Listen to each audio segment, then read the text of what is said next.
26ஆம் தேதி ஞாயிற்றுக்கிழமை மீனாட்சியுடைய காலடியில் தொடங்கி மீனாட்சியுடைய மடியில் தான் ஒவ்வொரு நாளும் நிறைவாகுது. அன்னை மீனாட்சியோட திருநாமத்தை சொல்லிட்டே இருக்கணும்.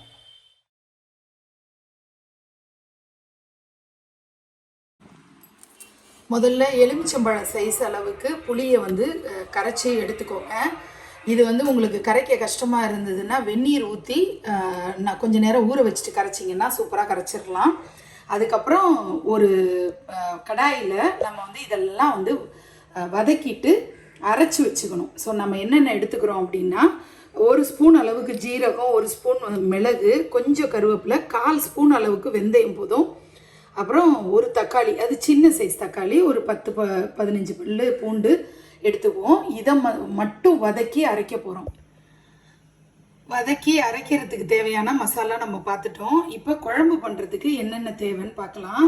நல்லெண்ணெய், இந்த நல்லெண்ணெயை இப்போ நான் கிட்டத்தட்ட 2 குழிக்கரண்டி அளவுக்கு எடுத்துகிட்ருக்கேன்.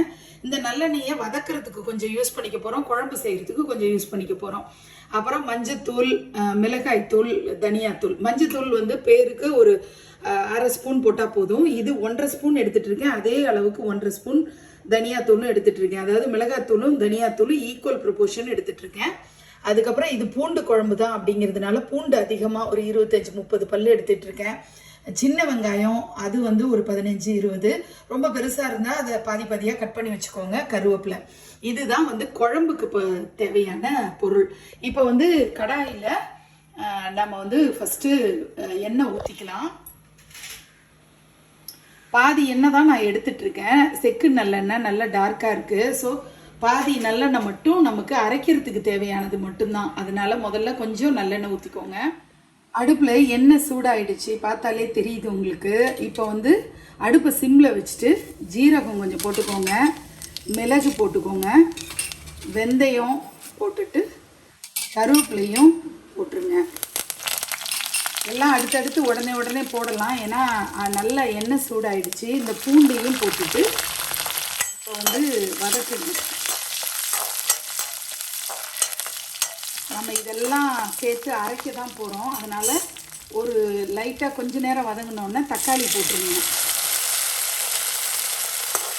இதையும் நல்லா வதக்கிக்கோங்க. தக்காளி நல்லா வெந்து மசிஞ்ச மாதிரி ஆயிடுச்சு. ஸோ இப்போ நம்ம மிக்சிக்கு ட்ரான்ஸ்ஃபர் பண்ணிடலாம். அரைக்கிறதுக்கு தண்ணிலாம் சேர்க்காமல் அப்படியே தான் அரைக்கணும். ஸோ அரைச்சிக்கலாம்.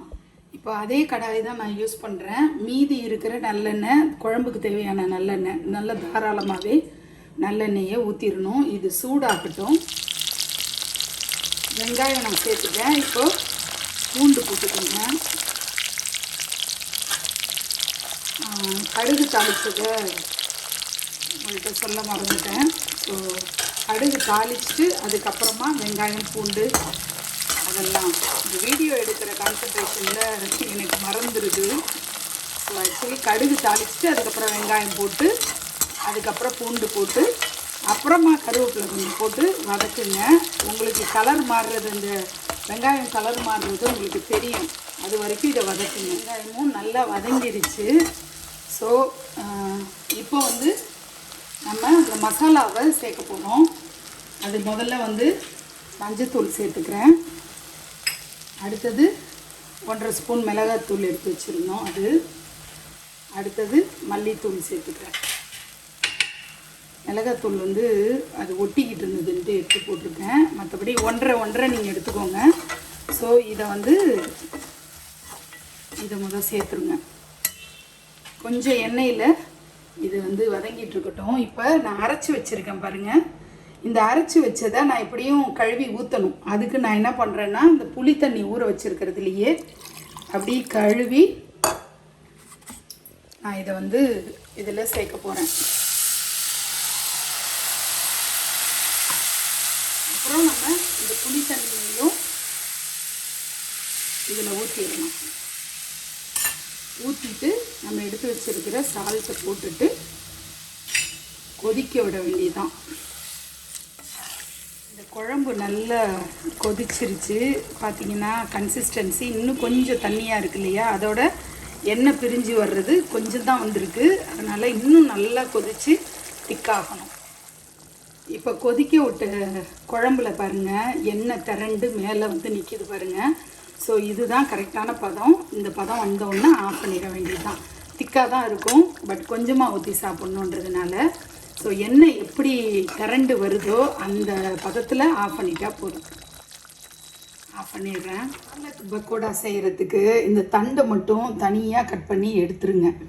அது முடிச்சு போட்டிருக்கோம் இல்லையா அந்த கயிறு, அதோடையே கட் பண்ணால் ஈஸியாக இருக்கும். இதை மட்டும் நம்ம பொடுசாக கட் பண்ணி வச்சுப்போம். நல்லா பொடுசாக கட் பண்ணிட்டேன். இதை வந்து நம்ம வந்து அலசிக்குவோம்.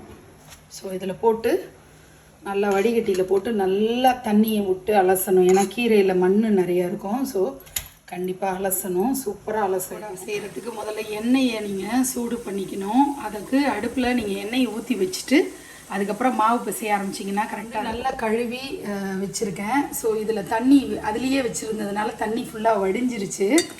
ஸோ நம்ம வந்து இதை அப்படியே கொட்டிக்கிறோம். கொட்டிட்டு இருக்கிற எல்லாத்தையும் ஆட் பண்ண வேண்டியதுதான். பேசன் ஃப்ளாரு, சாரி அரிசி மாவு போட்டுக்கிட்டேன். அடுத்தது கடலை மாவு ஒரு கப்பு ஈக்குவல் ப்ரொப்போர்ஷனில் எடுத்துக்கோங்க. ஆனியன், பச்சை மிளகா, கருவேப்பிலை, மிளகாத்தூள் வீட்டு தேவைக்கு தகுந்த மாதிரி, ஏன்னா பச்சை மிளகாவும் சேர்க்குறோம்.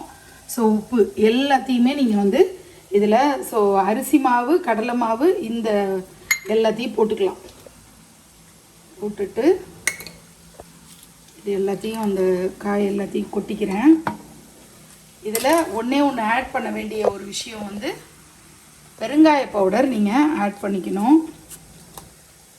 ஸோ நான் வந்து கொஞ்சமாக பெருங்காய பவுடர், ஏன்னா கடலை மாவு சேர்க்கறதுனால கொஞ்சம் பெருங்காய பவுடரை நீங்கள் ஆட் பண்ணிக்கோங்க. இப்போ வந்து நல்லா கலந்து விடுங்க. நல்லா கலந்து தேவைப்பட்டால் லைட்டாக தண்ணி தெளிச்சிக்கணும். அழுத்தி பிசைஞ்சிங்கனாலே எல்லாம் ஒன்றா திரட்டி பிசைங்க. தேவைப்பட்டால் தண்ணி தெளித்து பிசையலாம். இப்போ பார்த்தீங்கன்னா பாலக் பக்கோடாவுக்கு இந்த அளவுக்கு வடை மாவு மாதிரி ஒரு இந்த கடலைப்பருப்பு வடைக்கெல்லாம் இருக்கும் பாருங்கள். இந்த கன்சிஸ்டன்சியில் இது இருந்தால் கரெக்டாக இருக்கும். ஸோ நீங்கள் இப்போ கட்டு வந்து கீரை கட்டு ரொம்ப பெருசாக இருந்ததுன்னா அதுக்கு தகுந்த மாதிரி நீங்கள் கடலை மாவும் அரிசி மாவும் ஈக்குவலாக ஆட் பண்ணிக்கோங்க. இது ஒன்றுன்னா அது ஒன்று, இது ஒரு ஸ்பூன் எக்ஸ்ட்ரா ஆட் பண்ணிங்கன்னா அதுக்கு தகுந்த மாதிரி அது. ஏன்னா கீரையாகவே இருக்கிற மாதிரி இருந்துச்சுன்னா கொஞ்சம் நீங்கள் மாவு சேர்க்குற மாதிரி வரும். இதில் ரொம்ப ரொம்ப முக்கியமான ஒரு விஷயம் இப்போ நான் வந்து உங்களுக்கு காட்ட போகிறேன். அடுப்பில் எண்ணெய் வந்து சூடானது உங்களுக்கு ஆவி லைட்டாக பறக்க ஆரம்பிச்சது தெரிஞ்சுதா? இதில் ஒரு அரை கரண்டி அளவுக்கு எடுத்துக்கோங்க. ஓகே, அரை கரண்டி எடுத்துகிட்டு வந்து இதில் கலந்துக்கணும். அப்போ தான் ரொம்ப கிறிஸ்பியாக வரும். ஸோ கலந்துட்டு உடனே கையை வச்சிடாமல் பார்த்து நீங்கள் பிசைஞ்சிக்கணும். இப்போது எண்ணெய் சூடாக இருக்குது. நான் அந்த எண்ணெயை ஊற்றியும் பிசைஞ்சிட்டேன். இப்போ நீங்கள் பக்கோடா மாதிரி அன்ஈவன் ஷேப்பில் போட்டுற வேண்டியதுதான். இது வடையாகவும் தட்டி நம்ம வந்து இது பண்ணலாம். பக்கோடாவான்னா கொஞ்சம் இன்னும் நல்லாயிருக்கும். பாலக் பக்கோடா அவ்வளோதான். உடனே கிண்டாமல் கொஞ்சம் நேரம் ஆனவுடனே கிளறி விடலாம். இப்போது கிளறி பார்த்தீங்கன்னா கொஞ்சம் தான் கோல்டன் ப்ரௌனாக வந்திருக்கு. இன்னும் ஒரு 2-3 மினிட்ஸ் இருந்துட்டு அதுக்கப்புறம் எடுத்துடலாம். இந்த கரண்டியை அப்படியே நீங்கள் இந்த மாவுலேயே வச்சுக்கிட்டிங்கன்னா நல்லது. ஏன்னா இதிலேருந்து சொட்டுற எண்ணெய் இதில் சேர்ந்தா கூட இன்னும் கிறிஸ்பியாக வரும். ஸோ இப்போது ரெடி ஆயிடுச்சு. நல்லா எண்ணெயை வடிகட்டிட்டு பொறுமையாக இருந்து, இல்லாட்டி இதில் டிஷ்யூ பேப்பர் போட்டுக்கலாம். நான் வந்து டிஷ்யூ பேப்பர் போடலை, அப்படியே தான் வடிகட்டுறேன். ஸோ கொஞ்சம் நல்லாவே வடிகட்டிட்டு எடுத்து வச்சுக்கோங்க. ஸோ இது ஈவினிங் ஸ்நாக்ஸாகவும் சாப்பிட்லாம். சாப்பாடோட தயிர் சாதம் அந்த மாதிரி எல்லாத்துக்குமே இது செட் ஆகும். சாம்பார் ரைஸ்க்கெல்லாம் கூட இது கொஞ்சம் மொறுமொறுன்னு சாப்பிட்டா தான் சாப்பாடு இறங்குன்றவங்களுக்கு இது செட் ஆகும். அடுத்தது இன்னொரு ஈடு நான் போட்டுருவேன். மாங்காவை கட் பண்ணி வச்சுட்டேன். இப்போது நல்லெண்ணெயை சூடு பண்ணியிருக்கேன்.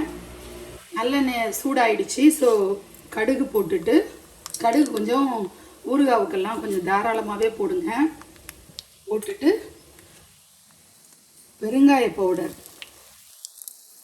இதை சேர்த்துட்டு, அதுக்கப்புறம் நான் கொஞ்சம் சில்லி பவுடரும் சேர்க்குறேன். இந்த ஊறுகாய்க்கு தேவையான அளவுக்கு சில்லி பவுடர் சேர்த்துட்டு இது கொஞ்சம் அந்த எண்ணெயில் பொரிஞ்ச மாதிரி கொஞ்சம் ஆனதுக்கு அப்புறமா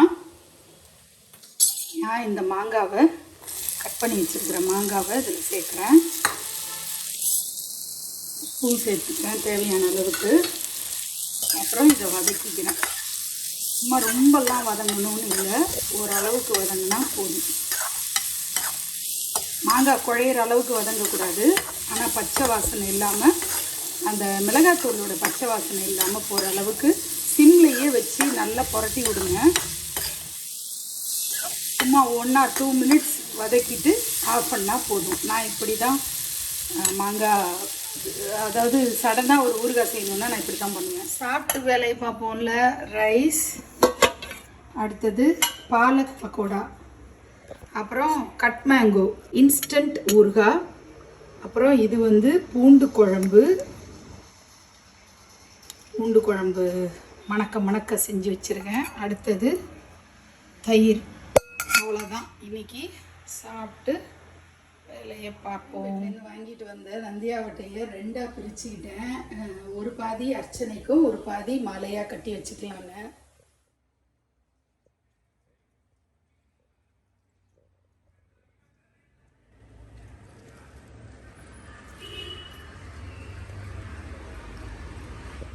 வசந்த நவராத்திரி 5ஆம் நாள் ஸ்கந்தமாதா பூஜை தான் இன்றைக்கி நான் பண்ண போகிறேன்.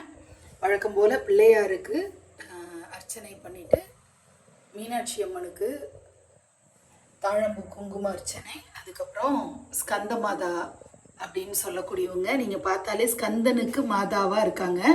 அதாவது சண்முகர் முருகப்பெருமான் தாயோட மடியில் உட்காந்துருக்காரு. 2 கைகளில் வந்து அவங்க வந்து தாமரை மலர் ஏந்திருக்காங்க. ஒரு கை வந்து அபயஹஸ்தம் மாதிரி நான் இருக்கேன் அப்படின்னு, அல்லது பொறுத்துக்கொள், பொறுமையாக இரு, காலம் கனியட்டும் அப்படின்னு சொல்கிற மாதிரி எப்படி வேணால் எடுத்துக்கலாம். அதே மாதிரி முருகரை கையில் தாங்கி அவங்கள அணைச்சபடி இருக்காங்க. ஸோ இப்படி ஒரு கை வந்து குழந்தைய அணைச்சபடி இருக்குது. ஸோ குழந்தை போல் நம்மையும் அணைத்து கொள்வாள் அப்படின்னு ஒரு நம்பிக்கையோட இந்த பூஜையை நம்ம தொடங்குகிறோம். அடுத்தது இதில் வந்து சிம்ம வாகனத்தில் அமர்ந்திருக்கக்கூடிய சிம்ஹாசினியாக இருக்காங்க. ஸோ இன்றைக்கி வந்து நான் நந்தியாவட்டை மலர்களாக அர்ச்சனை பண்ண போகிறேன். திராட்சை நைவேத்தியத்துக்கு எடுத்து வச்சுருக்கேன். ஸோ பூஜையை யக்ஷாய நமகம், சுராரிபிதே நமக, ஓம் மகா கணபதியே நமக, ஓம் மான்யாய நமக, ஓம் மகாமான்யாய நமக, ஓம் ரிடாத்மஜாய நமக, ஓம் குண்டல்யை நமக, ஓம் வைஷ்ணவியை நமக, ஓம் கிரியாயை நமக, ஓம் ஸ்ரீயை நமக, ஓம் ஐந்திரியை நமக, ஓம் மதுமத்யை நமக, ஓம் மந்திரிண்யை நமக, ஓம் சிவாயை நமக, ஓம் கலாவத்யை நமக, ஓம் ஸ்ரீ ரக்தவஸ்திராயை நமக, ஓம் அபிராமாயை நமக, ஓம் சுமத்தியமாயை நமக, ஓம் திரிகோண மத்திய நிலையாயை நமக.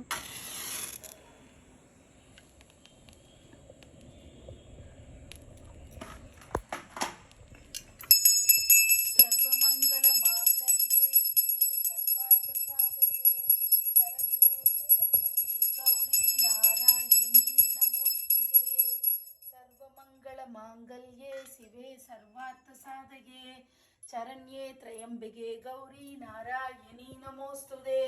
सर्वमंगल मांगल्ये शिवे सर्वार्थ साधके शरण्ये त्र्यंबके गौरी नारायणी नमोस्तुते.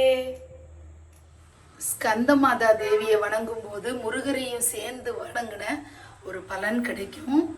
அது மட்டும் இல்லாமல் இந்த அம்பாள் வந்து சகல ஐஸ்வர்யங்களையும் அழகையும் அறிவையும் கொடுக்கக்கூடிய அம்பாளாக இருக்காங்க. ஸோ இன்னைக்கு செய்த பூஜையின் பலன்கள் சகல ஜீவராசிகளுக்கும் கிடைக்கணும்னு சொல்லி பிரார்த்தனை பண்ணிக்கிறேன்.